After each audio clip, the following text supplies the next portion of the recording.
When a person stands beneath the snow line of the Himalayas late at night, smearing her once fair skin with dark stove ash and covering her elegant temples with rough hair woven from yak wool, what exactly is she searching for? Outside the gates of Lhasa in 1924, a disheveled beggar walked with head bowed in prayer. The guards on duty never noticed the trace of wisdom and trembling hidden behind those dull eyes.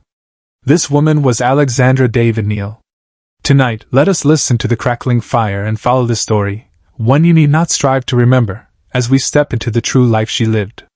In an era when humanity had not yet fully unveiled the mysteries of the snowlands, she became the first Western woman to enter Lhasa. She did not arrive in grand triumph upon a steed, but journeyed 2,000 kilometers on foot in near self-tormenting disguise, testing the boundaries of life and death time and again. Beneath the blazing sun of Lhasa, she tasted freedom like never before, even if that freedom came at the constant risk of losing her life. Yet in her later recollections, what moved her most was not the moment she reached her destination, but those cold, lonely nights spent sleeping beneath the stars amid desolate mountain wilds. In the late autumn of 1923, amid the mist of the southern foothills of the Himalayas, a soul once belonging to Parisian salons bid farewell to the civilized world forever. Alexandra David-Néel was already 56 years old. In that era, most women of her age enjoyed quiet comfort beside the fireplace, while she sorted her heavy backpack in the darkness. To evade searches by British colonial authorities and local military bands, she made a reckless decision to disguise herself as a Tibetan pilgrim beggar from a remote region. She blackened her neat teeth, mixed cocoa powder with grease to create dark pigment, and coated her face and neck over and over again. This disguise was not merely visual, it was a psychological gamble. In every gesture and glance, she had to erase every trace of the Parisian opera diva. Accompanied by her adopted son Afur, also disguised as a pilgrim, the two vanished into the boundless snowfields, cutting off all contact with the outside world. Climbing mountain passes over 5,000 meters high, the bitter wind sliced through her lungs like a blade, every breath tasting of blood. They dared not light a fire, fearing even a wisp of smoke would draw the attention of guards. Trapped in freezing nights tens of degrees below zero, they huddled together, surviving only by sharing body warmth. Time and again she slipped into hallucinations, as if hearing the melodies of Parisian opera houses far away. Yet when she opened her eyes, there was only endless snow and solitary prayer flags.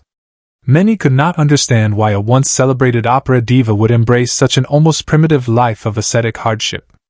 The rift in Alexandra's fate was sealed long before she entered what seemed a perfect marriage. Her husband Philippe was a successful railway engineer. He loved Alexandra, yet he loved only the elegant wife who played piano in the drawing room. But Alexandra's soul held a migratory bird.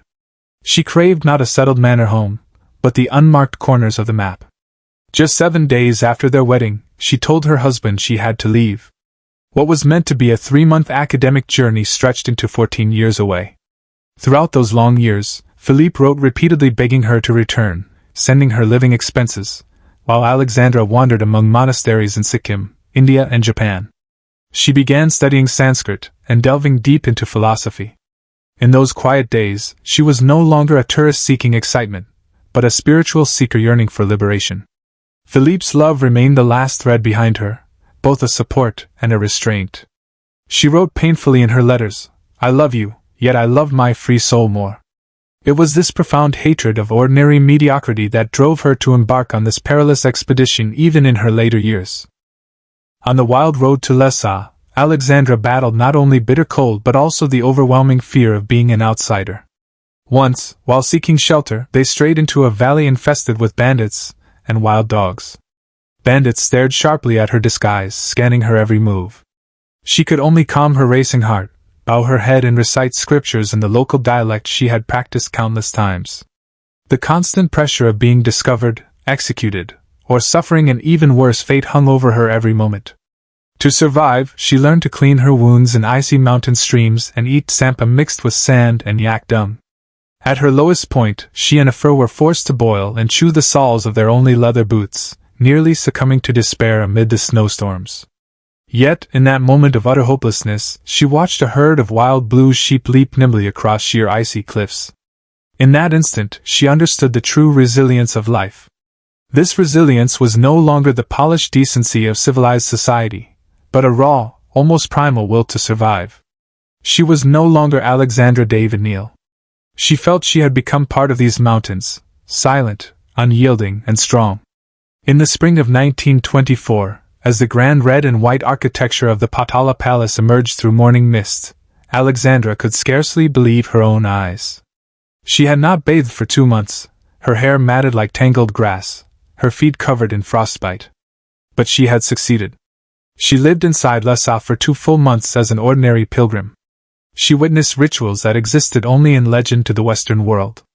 She wandered through crowded markets, observed devout lamas, and touched weathered prayer wheels. Her triumph came not from conquest, but from profound understanding. Through her disguise, she stripped away the arrogance of race and status. In humility, she glimpsed the true pulse of this land. Yet this joy was fleeting and heavy. She had to remain constantly vigilant, even fearing the pigment on her face might fade as she slept. Prolonged mental strain wore away her physical health, yet her spirit shone brighter than ever before. She became the sole messenger of her time, building a fragile yet precious bridge between 2 completely isolated civilizations.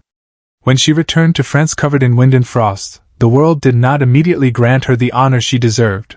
Instead, it greeted her with doubt and criticism. Having disguised herself so thoroughly and carried no heavy camera equipment, many geographers and male explorers openly labeled her a liar. They claimed a woman in her 50s could never complete such a feat without logistical support. Alexandra did not argue.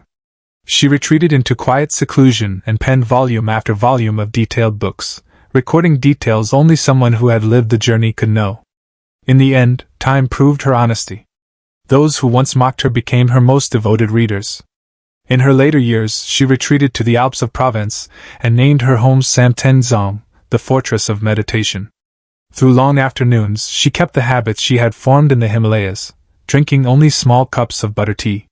Even beneath the warm French sun, her heart still wandered among the snowlands. She lived to be 101 years old.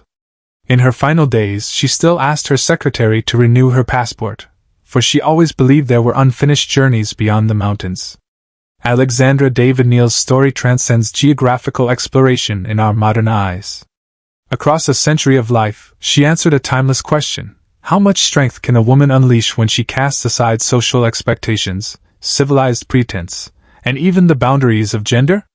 She did not merely enter Lhasa, she ventured into the uncharted wilderness of human will.